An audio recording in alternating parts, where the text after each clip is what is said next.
After a nightmare performance in Week 9 versus Pittsburgh, quarterback from Syracuse Kyle McCord needs to bounce back and make a statement to redeem his 2025 NFL draft stock. We're going to discuss this and more coming up next.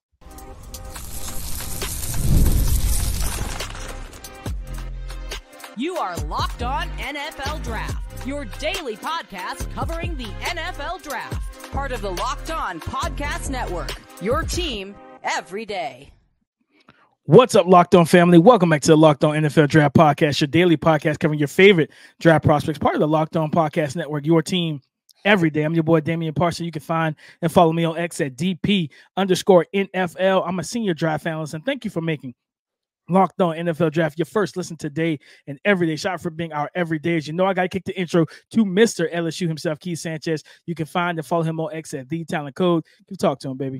What's up, Locked On family? Let's get locked in. This is Keith Sanchez, 2019 national champ man, and the other side to this dynamic duo that we like to call the Locked On NFL Draft Podcast. I want to start this podcast off by saying shout out to our everydayers. Thank you for tapping in with us each and every single day. DP, today's show, man, we have a college football week 10 preview, right? So you know what we're going to do, man. Classic segments over here. Make a statement, right? Which prospects have to make a statement in week 10 to elevate their draft profile. Then we're going to talk about those second-tier prospects that will swing the pendulum, right? If their team will win or not. We're going to talk about those 2025 NFL draft prospects in those games. And then we're going to talk about those sleeper guys, right, that nobody's talking about, but they will make an impact in this weekend's game. DP, let's get into this make a statement, man. Today's episode is brought to you by Game Time. Download the Game Time app, create an account, and use the code LOCKEDONNFL for $20 off your first purchase. Make a statement. Keith, if anybody needs to make a statement coming off of Week 9, going into Week 10, it is quarterback from Syracuse, Kyle McCord. Kyle McCord needs to make a statement, Keith. Unlike some of the other quarterbacks we talked about, right? The Connor Wegmans, all these other guys, right? Like Garrett Nussmeier, whoever, like Drew Aller, and those guys are like juniors. Even Jalen Milroe, redshirt junior. Kyle McCord is a senior. You don't have the luxury of saying, you know what? I'll go back one more year and give it another try, right? Give it the good old second try. You don't have that opportunity. And coming off of a game last week where you threw 0 touchdowns, you threw 5 interceptions, like, you got to bounce back from that. You had yes, he had up until that point, he had about 6 interceptions on the season. But he had threw 19 touchdowns coming into that game. He had a 19-6 touchdown to interception ratio, right? And a lot was on his plate. They run the ball effectively, but he's thrown for over 300 yards in every single game he's played. Like, a lot has been on his shoulders, and he's risen to the occasion as well. Up until the Pittsburgh game, it was on the road, and I'll give him this, Keith. He's on a 3-game road trip last week. Now to this weekend, on tomorrow, Keith, they're at home against Virginia Tech, and Virginia Tech has a legitimate defense. They have corners, they have safeties. We talked about the edge rushers yesterday. Antoine Powell-Ryland. Listen, Kyle McCord is a guy who doesn't historically through his career doesn't like pressure. Well, what does Antoine Powell-Ryland do at a very high level? Pressure quarterback. So, Kyle, you need to be able to make a statement and bounce back because, again, these next couple weeks to close out this season as we get into November, what is it like as we're into November? Like, what does it mean, Keith? It's do or die time now because what is this next couple weeks is going to determine, are you a 3rd round pick or are you a 6th round pick? Right? Like, you have to right this ship and make everybody forget about the Pittsburgh game. Like, and this is a game against that defense. You're at home. Kyle McCord needs to step up and make a statement. I'm not saying you go out there and 450 yards, no, you don't got to do all that. Don't turn the ball over. Negotiate pressure well, climb the pocket, distribute the ball, be effective, and play high-level quarterback, and you'll be fine. And you'll probably squeak out this win against a tough Virginia Tech team. Yeah, DP, I mean, because at the end of the day, right, he's fighting to get drafted at the end of the day, right? Like, hey, I left Ohio State, and you can point to Ohio State being the problem and not you, right? And, like, look how well I'm performing. And then, I mean, because we see even in the NFL, right, and that's why, like, these quarterbacks matter. the 5th, 6th, 7th round draft picks because, I mean, the NFL, they cycle through quarterbacks so quickly that these guys play, right? Like, I'm trying to think of, I don't want to say the wrong name. It's not Danny DeVito, right? It's Tommy DeVito. Tommy DeVito, yeah. Tommy Danny DeVito, DeVito's right? the actor. Yeah, I knew it was one, but they both Danny, Tommy. I was like, let me make sure I say the right one, right? Tommy Cole. Keith, get it right. Tommy Cole. But nah, like when he was coming out of college, like nobody was expecting him to play, you know, that stretch for the New York Giants, and he wound up playing, right? So Kyle McCord, fans wanted him to start like right. Like that season. Yeah. So I mean, you're looking at it from that perspective. DP, I'm gonna go with a guy, and I hope he plays, right? Drew Allen. You mentioned him earlier. I'm gonna go with Drew Allen, and this is for, maybe it's a little bit selfish because this is for my draft ability, right? My evaluation. Like, listen, you played solid football last year. Of the games that you didn't play, Penn State and Michigan, and that was the 2 good teams on your schedule, right? And then you go into this year, you're playing decent to solid football. Here we are. We're back at the step of Ohio State. What are you going to do? And like I said this a couple podcasts ago. I don't need you to throw for 350 yards, 5 touchdowns, no interceptions. I just need a good game, because what he did against Ohio State last year, DP, was not good at all. He was just flat out being inaccurate, right? And missing throws, and he looked rattled. He looked like the game was moving too fast for him. So I just want to see him take that step forward, right? And like you said, even if he doesn't come out, it's about taking and showing progression, right? So to get people back excited, because you talk about the big rocket arm and that he's 6'5", 230 pounds, right? It's like, yeah, but I still want you to be able to operate from the neck up, right? And be able to process at a high level. So I'm choosing Drew Allen for that. And I was looking at the schedule, DP. I'm like, yeah, they still have to play Ohio State and they have to play Michigan. They're not playing Michigan. With the new Big Ten situation, yeah, they don't play Michigan. And I'm saying that it almost doesn't feel right even saying it. I feel like I'm wrong. But all I could do is just, go off of what they're providing me. So they have Ohio State, they have Washington, they have Purdue, they have Minnesota, they have Maryland. So, I mean, this year, honestly, your big test was and is Ohio State, right? You don't have to do Michigan also on top of that. So go out, do your thing against Ohio State and show that you're progressing as a quarterback. Yeah, I mean, and I broke down this tape over the scouting room on YouTube from because he only played the first half against Wisconsin, but he was good. He was like 11 for 14, 150 50 yards on in the touchdown or 2, and it was like, man, like I wish he stayed healthy in that game. Didn't have the sack where he tried to fight through it. Guy wraps his legs, and I don't know if it was a knee or an ankle that got twisted. And he tried to come out he was going to the locker room. He was cussing out somebody. I don't know if they were in the fans on the sideline for Wisconsin. He was cussing somebody out. He was pissed off. I like to see that fieriness from him. But if he stayed healthy, because that was going to be the other test. Wisconsin's a good defense, so it's back. And then that was a road game at night. Okay, and he looked calm, cool, collected, and poised, and just played good ball. It's man, we could have got 4 quarters of that. That would have really helped you. Talking about a confidence boost, right? A launch pad getting ready for Ohio State week for him would have been big. But I think for him, if he's healthy enough and able to go, which I think, I know that James Franklin said we didn't sit him out that game to rest him, we set him out because we didn't feel comfortable playing him. Hopefully he is good to go. They said it was going to be touch and go all week. I think it was a game time decision.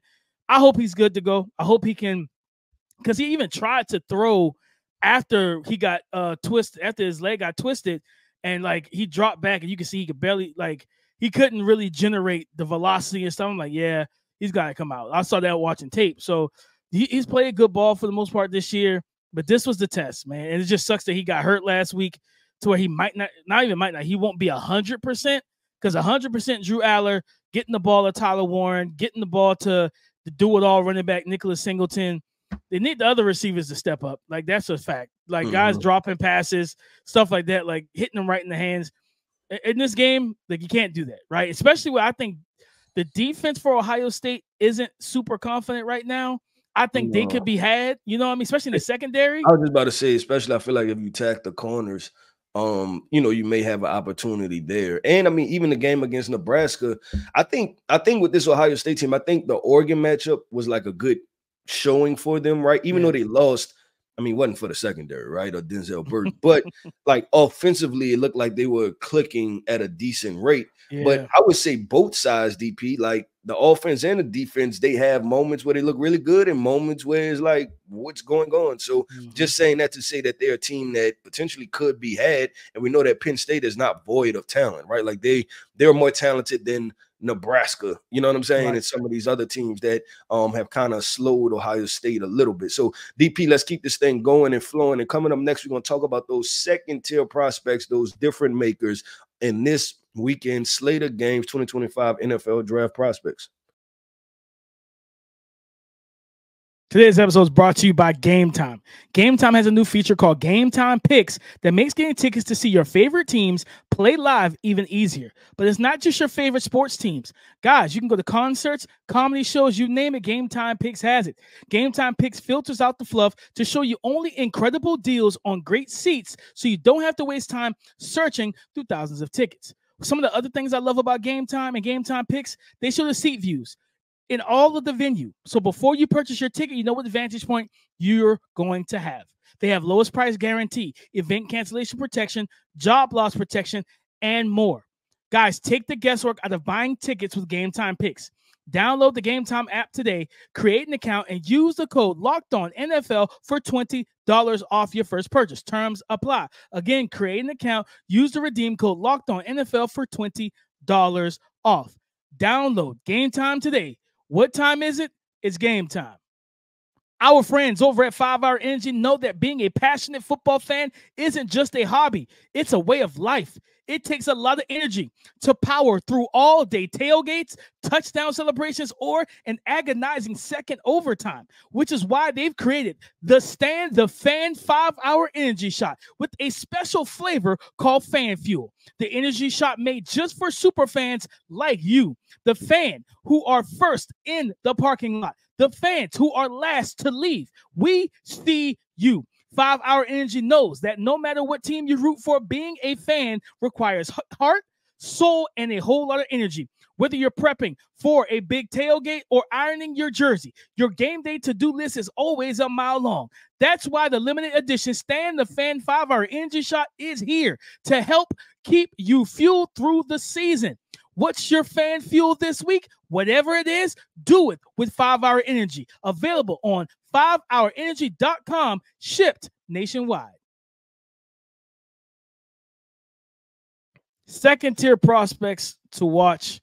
Keith, I got to go to a guy who I like a lot in this class, especially we talked about edge rushers yesterday. Ashton, I think it's Jalot, like out of Louisville. This is a guy that I've compared to Marshawn Nealon. He's 6'3", 275. Again, like production for those who box score scout, I always advise not to do that. Watch the tape. But he only has 2 sacks in the season, 3 QB hits. But he has like almost 30 pressures. He's coming off a week against Boston College where, he didn't have sacks. He had 6 pressures in that game. And a guy that just consistently, he lives in the backfield. I remember like watching that Miami game, and I was like, this dude like gets after it. Like he just has a relentless motor. He doesn't stop. And again, like indicators for potential NFL success. Pass rush win rate on like overall 19.3. True drop back sets where the quarterback is throwing, the offense is throwing. Keith, it jumps up to 32.6. Like he gets in the backfield at a relentless, consistent rate. I think the one thing about him is going to be I guess you could say talking points for me is going to be the arm length. I think the arm length is going to be a little bit of a concern. I think that can get him stuck on some blocks, but he does have quick hands. He knows how to use his hands. And this is a big game for Louisville's defense and team anyway. Night game. I think this is Clemson's first big like actual matchup at home at night. So, them run like is dark skies, them running down the hill, tapping the rock, stuff like that. Dabo making this 22-mile-per-hour sprint down the hill at 65 miles per hour. That stadium is going to be going crazy because of how this team is playing. The way Cade Klubnik has played, we've given Cade a lot of credit. This is going to be a test because if Ashton against Blake Miller, that's the matchup to watch because he plays the defensive left side, offensive right, so you're going against the right tackle. If he can get back there consistently, have 6, 7, 8 pressures and maybe a sack, you get into the head of Cade Klubnik. You make him feel your presence, and he starts wondering, is he around the corner? Is he about to corner my tackle again? Do I need to bail this clean pocket? Things you make him rattle. You get him antsy in the pocket. So Ashton Gillette, man, a good player, 6'3", 275, really, really good pass rusher. I said measurement is going to be a big thing for him from an on-link standpoint, but second-tier prospect, I think, especially in this edge rush group that we just talked about on yesterday. Yeah, no, I like that. I like that. I'm going to go with another quarterback DP in that same Penn State matchup, but I'm going to flip it. I'm going to go with Will Howard. Will Howard is a senior, right? We're trying to figure out this this class overall, right? Like what's going on, who is quarterback, 3, 4, 5, and 6, right? Because we talked about how many teams need quarterbacks, right? And so I'm looking at him, he came over, he was at Kansas State, right? Transferred to Ohio State, and like I said, 6'4", 235, good athlete. On the season so far, DP has 17 touchdowns, 4 interceptions. So you can say he's been fairly efficient, right? If that's the word you want to use. But I'm looking at this and I'm saying, hey, is Penn State good enough to take away the run game, right? And if they take away the run game, now Will Howard, what can you do in the passing game with those guys, with the freshman Jeremiah Smith, right? And then another guy I want to profile, Jackson. I'm about to say Jackson Smith and Jigba. Why am I blanking on this young man? They have all these receivers. Jeremiah Smith, and then the draft prospect. Emeka Ibuka. Yeah, I was just like, why am I blanking on this? But Ohio State has so many doggone wide receivers year after year, trying to keep track of them. But yeah, Emeka Ibuka is another guy that you're looking at and you're saying, hey, is he gonna show up too? So I'm looking at Will Howard and how can he make those big time throws, right? Because like I said, Penn State is a formidable defense. They have good safeties. There's Kevin Winston, and I want to say the other safety is Jalen Reed, I believe. Yeah. So they have 2 safeties out there too. So it's definitely something to pay attention to. Will Howard, what does he do? Can he elevate his draft stock in this big time matchup? No, 100%. This is definitely a big game for Will Howard because, like I said, he's been playing efficient. He's been getting the ball to his weapons. He's made big throws down the field with outside the numbers, between the hashes. Then, of course, when he is pressured, because he is a plus-level athlete, he's been able to make things out, create plays out of structure and evade the rush, keep his eyes downfield, or in the red zone, they use his legs on some QB keepers to get some easy touchdowns. He's a guy that makes you have to play 11 on 11 football once you get inside the 20 because of his athleticism. And I tweeted that out a couple of weeks ago. Yeah, Will Levis has a stronger arm, but he's similar to Will Levis to me, where senior quarterback, but watching his tape compared to watching Will Levis's tape as a senior, I'll take Will Howard's tape over Will Levis's tape all day. And it's not just because he's at Ohio State. He's just playing better. You know what I mean? He's being efficient. He's being effective, and he's making the right decisions overall. Keith, another second-tier prospect who I could honestly call him a first-tier in his position, and that's Omarion Hampton, running back out of North Carolina, man, going up against Florida State, right? And the Florida State defense of line that against Miami, they got back to the Cam Ward. They were to play great in the secondary, locking down those receivers. And so then Miami finally said, let's lean on the run. And we talked about Damian Martinez for 15 carries, 150 yards, and 2 rushing touchdowns, or whatever the case may have been last weekend. I think Omarion Hampton is due up for a big day, 6'1", 220, and a guy who he only has 1 game where he didn't rush for over 100 yards, and that was against Charlotte week 2, and that's because he got banged up in that game, and he only played 12 snaps. He played 12 snaps in that game, 11 carries for 77 yards. He was going to just obliterate that defense if he stayed healthy, but he ended up getting banged up, and they just said, listen, it's not a high-end opponent. Let's just keep you out. And he had like a 200-yard game. He's got multiple 100-yard games. And then also he is a guy that has a nose for the end zone, and he racks up touchdowns in bunches. He's got 3 games with, multiple touchdowns on the ground. 2 games, this season, he has 3 rushing touchdowns apiece in those games. So, and coming off a game against Virginia, 26 carries, 105 yards, and 2 rushing touchdowns himself. I think Omarion Hampton is due for a big day. And when in a running back group and I was just talking to our guy, Ray Garvin, shout out to Ray G, just talking to him about this earlier this week. I feel like this is a class where people, I wonder how much scouting is going on in the draft community. Because typically when there's like a consensus, like you could tell because all the takes are the same. And now like there's no consensus. So it's like you're just seeing takes all over the place. Everybody's watching Ashton Keith. I vow y'all, I beg y'all, please go watch the other running backs in this class. This class is loaded. And Omarion Hampton might be another first-round caliber running back when this thing is all said and done, because he is good at every aspect of the word, and I think he's going to dominate that Florida State defense. Yeah, I think we talked about this, right? I think he has a shot to be RB1 still. And I know as well as Ashton Jenkins be played, Omarion Hampton is a full package running back, right? Yes. And so that conversation definitely needs to be had. But DP, let's keep this thing going and flowing. And what are we going to talk about, man? The sleeper prospects, right? Which guys are flying under the radar that are going to make a difference when it comes to their teams' wins and losses, 2025 NFL draft prospects. We're going to talk about that coming up next. Get ready to tackle the NFL action with FanDuel, America's #1 sportsbook.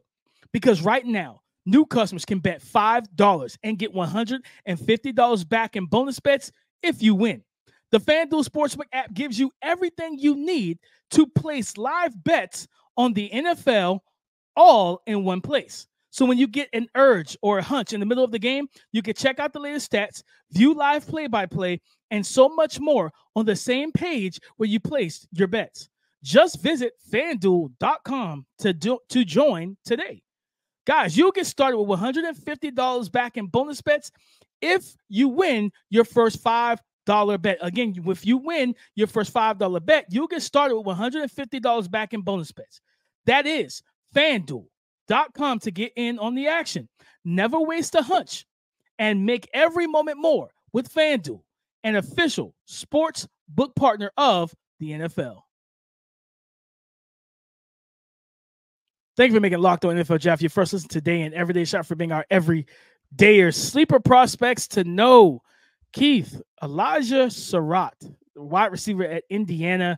I don't know if Curtis Rourke is going to play. He had thumb surgery last Monday.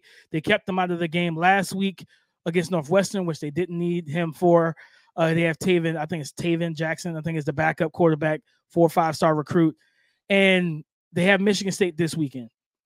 Whether Curtis Rourke plays or not, Elijah Sarat, their leading receiver to me. And this is a guy that I think could be a potential player in this receiver class if he was to declare.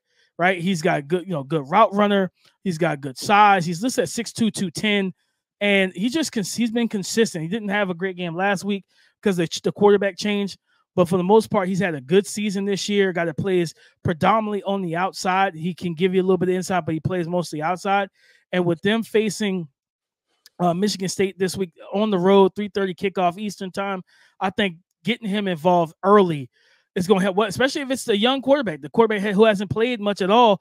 Get those two going. Get some early, easy receptions, build that confidence, that trust, things of that nature. I wouldn't be surprised if Jackson's playing in this game that they go ahead and make sure throughout practice this week with Taven that, hey, you know what, because he only threw the ball 19 times last week, that, hey, you know what we want to do? Sorry, it wasn't with Northwestern, it was Washington that last week. So for Indiana, if Taven Jackson's playing again, let's make sure we get Elijah Sarat going and get that passing offense humming, because they can run the ball. Justice Ellison, who transferred from Wake Forest over there, they have another running back. They can run the ball, but they got to get the passing game going. I think Elijah Sarat's going to be a big part of that. Hey, I like that call out, DP. I'm gonna go with I'm reeling off the quarterbacks today, DP. This quarterback, I'm going with Dylan Gabriel, right? A guy that has consistently, I think was that week 3? I think he threw like 3 interceptions, right? And then everybody was like, oh man. But since then, he's kind of righted the ship, right? They had a big matchup against Ohio State. He played well, I think 3 touchdowns, I believe, no interceptions. Last week, they had a matchup with Illinois, I believe. I get both of those schools, the Illinois, Syracuse, they both orange and blue and both usually average teams, right? But I think Illinois is playing good football this year, I believe. And that was I think it was like a top 20 matchup, right? And they're the #1 team ranked in the country. Illinois was number 20. 3 touchdowns, 1 interception, fairly solid football, right? This week coming up, they have another big test. You're trying to wrap up this season. You're trying to keep your draft stock elevating. You're trying to keep your Heisman stuff elevating. So they play Michigan, right? And we know Michigan offense is Michigan offense, but their defense is formidable, right? Yeah. That pressure that you're going to have to deal with from Mason Graham, from Kenneth Grant, we just talked about, right? From the edge rushers over there at Michigan. I think that it's still going to be a challenge for him because he's not playing the offense, right? He has to play the defense, and he has to go against those guys, and that's where they're the most talented. That's where they're the most formidable. That's where the most experience is. That's where the most just overall talent is right there for them. So that's a big-time matchup to be facing off Michigan. You're talking about, hey, I'm able to beat Ohio State and Michigan in the same season. That's huge, right? You're talking about that's a potential, that's resume stuff right there. That's Heisman resume stuff right there. So I'm looking at Dylan Gabriel, DP, to see what he does. No, 100%. Like that Michigan, like like you said, the Michigan offense is what it is. They're gonna be run heavy, try to get some play action pass going, and pray for the best in the passing game, right? But that defensive line, they don't have to blitz. That's a defense. They don't need to send extra guys. They can drop 7 in coverage, and the main thing is going to be if Will Johnson, I think it was a groin injury that kept him out last week. And it might have been a situation where it's like, hey, we don't really need you this week. We need you against Oregon. Let's, let's just sit on the bench, rest, let's recover, things like that, because it's going to be a big time matchup, potentially him versus Evan Stewart. And I'll be honest, I don't expect Dylan Gabriel to test him, against Evans. This is not Denzel Burke. You know what I mean? You got to watch how you test Will Johnson, and it's going to be more so, can you navigate that muddy pocket with Josiah Stewart, Derek Moore, Mason Graham, and Kenneth Grant collapsing the 4 walls of the pocket around you? Like, can you still throw from those muddy pockets, right? I think Nick Saban said it when he broke down his tape on College Game Day last week. He said he reminds me of another Hawaiian quarterback that I had the pleasure of coaching.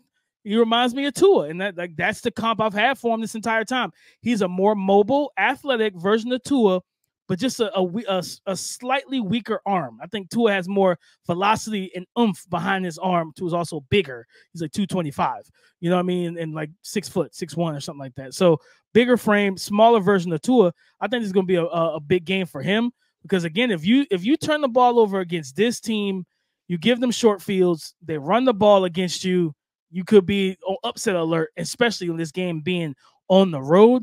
That's a big time thing.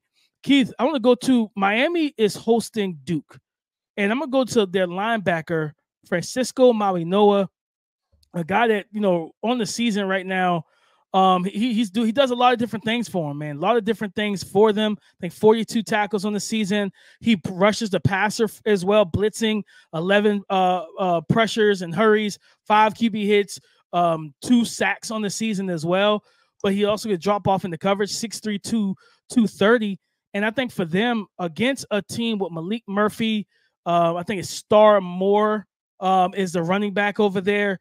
They can do a lot of different things offensively. They're going to run the ball for sure, but as well as trying to get the passing game going, get Jordan Moore, going in the passing attack. Francisco Mauigoa being able to limit the run game, force Malik to have to carry this offense all by himself. Star Thomas is a running back.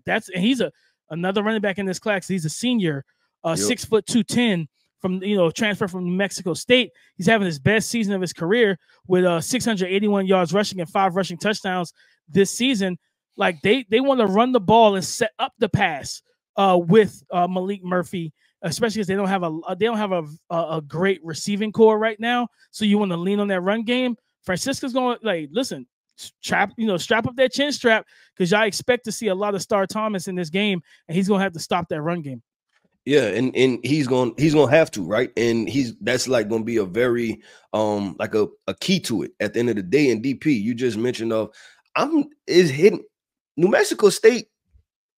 That's messed up, man. That's messed up, right? Because we talked about the quarterback.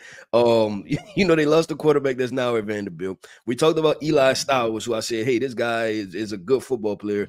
And I didn't know they lost the running back too, right? And I told you I was watching the game a couple weeks ago, and they were like, they were 1-4, 1-5. Well, what we supposed to do, right? I built a good program, and then all of them left. Like, what I'm supposed to do at the end of the day, man? When you said that, I was just like, this can't be right. So I was Googling to make sure, like, New Mexico State versus New Mexico. I was like trying to make sure that, I mean, if you lose your quarterback, your running back, and your tight end, then what, right? So crazy world in college football. But DP, that wraps up another episode, man, of the Locked On NFL Draft Podcast. I want to end this podcast off by saying shout out to our everydayers. Thank you for tapping in with us each and every single day, man. Every listen is greatly appreciated here over at Locked On NFL Draft. Listen, I am Keith Sanchez. You can find me on X at The Talent Code. That right there is my guy, my co-host, Mr. Damian Parson. And you can find him on X at DP_NFL. And like we like to say, man, y'all come talk to us because we like to talk back.